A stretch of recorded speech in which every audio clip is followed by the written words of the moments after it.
Hello, I'm Matthew. This virtual program is going to go over misinformation in the digital age. With the internet, there is a lot of information out there for us to filter through and digest. This video is just going to go over some ways to filter that information, double check the information, and learn to recognize misinformation. There will also be a lot of additional resources provided throughout the video. So what is misinformation? Misinformation is false or misleading information as a result of unreliable news. It does not mean information that you disagree with, so just keep that in mind. It overlaps with fake news as well as disinformation, which is deliberately false information used to deceive people. Fake or unreliable news are sources that fabricate information, they use deceptive content, or distorted modifications of news reports. Basically, they're using a certain report to skew things in a specific light. Disinformation is deliberately false information, and that can include anything like conspiracy theories as well. Satire are sources that use humor and exaggeration based on current events. One of the most popular examples is The Onion, so just be mindful if something is satire. Clickbait are sources that use exaggerated, misleading, or images to generate traffic. So any of those ads you see, like with a picture of a child actor and it says, "You'll never believe what this child actor looks like now." Things like that are just there to entice you to click on the link. So here's an example of misinformation here. In this example, the post shows video of an explosion, but the photo is presented out of context in a different situation to misinform. So the one on the left says that it's an explosion at a Minneapolis police station. While the video is of an explosion, it's actually from a city in China from 2015, as seen on the picture on the right. So that's just one way that they use a different video to give misinformation for something else. Now, how do we recognize misinformation? It is important to recognize and look for this. You want to practice curiosity and investigating everything that you see and hear. You want to look for strange URLs. If they end with L-O or .com.co, there's a good chance that the news site is not legitimate. So there's abcnews.go.com. That's a legitimate website, but abcnews.com.co is not a legitimate website, so just be mindful. You always want to pause before sharing something. If you feel strongly about that information, whether you feel angry, mad, sad, overwhelmed, just reflect that it could be playing on your emotions, so just pause before sharing something and check deeper to make sure. We're going to go a little bit more into that later. You want to recognize your own biases, and you want to compensate for them as well. We all have biases whether we want to or not, and we just have to recognize that.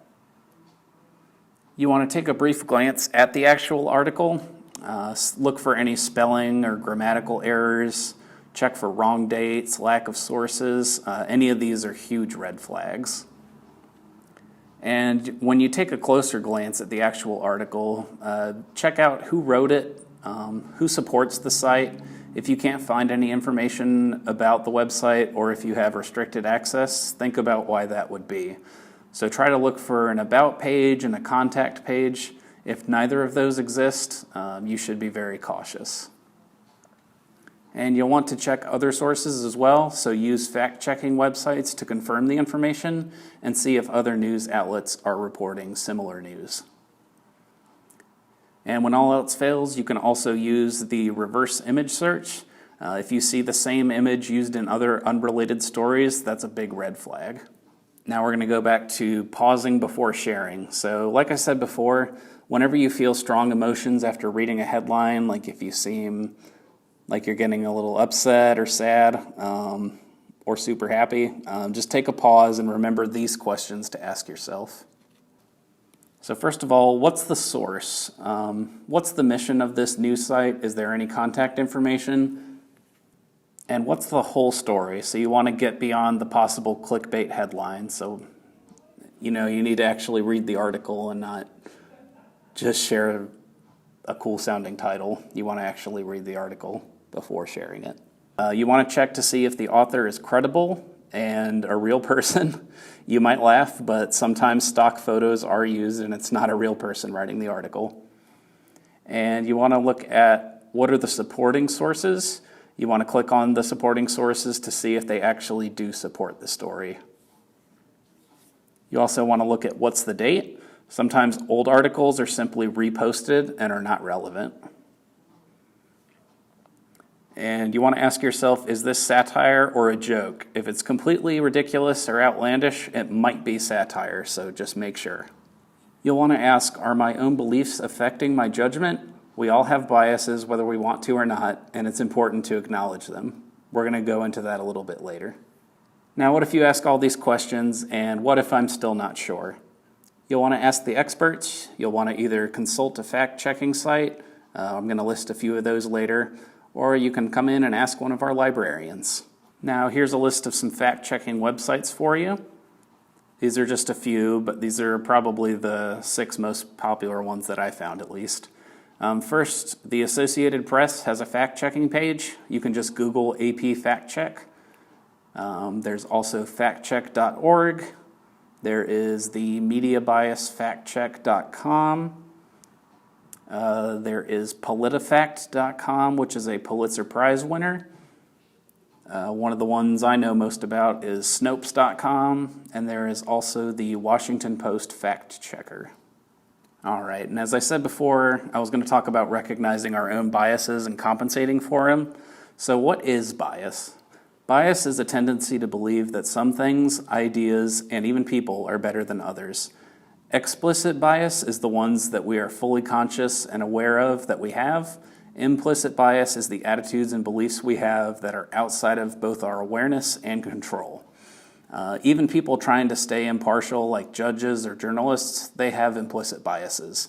You can work to change these, but you have to recognize them first and take steps to fight against them. We also have confirmation bias. Confirmation bias is our subconscious tendency to find information that affirms our existing beliefs, ideas, and expectations. Now I'm going to discuss search engines and social media bias, just to go a little bit deeper. Algorithms often reinforce our biases. If we frequently browse certain websites, we will get similar sources on both search engines and social media. There's also a term used to describe them called filter bubbles. There's a good resource to learn about filter bubbles. I've included the link here. It's on gcfglobal.org, so I definitely recommend checking that out. Now, how do we practice media literacy in order to recognize misinformation? First of all, you're just going to want to work on recognizing unreliable news in the first place. You'll want to check multiple sources for the same story. You'll want to question the data. We're going to do a little bit more on this later, but basically just question everything that you see. You want to recognize the power of images on the brain. You'll want to keep developing your multimedia and technology skills. Recognizing bias, it goes back to the bias. And you want to be responsible creators. And what I mean by that is I know not everyone is a web designer or a YouTube star or anything like that, but most of us have social media and we are creators by writing posts. So just think about who you're affecting with your social media posts and things like that. Now, how do you become data and media literate? When asking questions about data, you want to ask, how was this collected? And what's in there to learn about the data? And last of all, how reliable is the information that's being provided? I've also provided some additional resources for you. At the Central Library, they have a reference book. It's pretty recently updated. It is called Propaganda and Misinformation, and it's a reference book located on the second floor of the Central Library. There are several ebooks on Hoopla, which is one of our digital apps for the library. There's several ebooks on there, and with Hoopla there's no holds or anything. You'll just download to your device and it returns after 3 weeks. So there's several resources on there as well. For a regular book, I saw Debunk It, How to Stay Sane in a World of Misinformation, and that's written by John Grant. I've provided the cover on the right-hand side. of the slide. And when in doubt, you can always fill out a reference request form at the library. Here are the sources that I used for this video presentation, and I want to thank you all so much for watching this virtual program. Remember, just question everything and don't forget to fact check. Thank you very much for watching. Have a great day.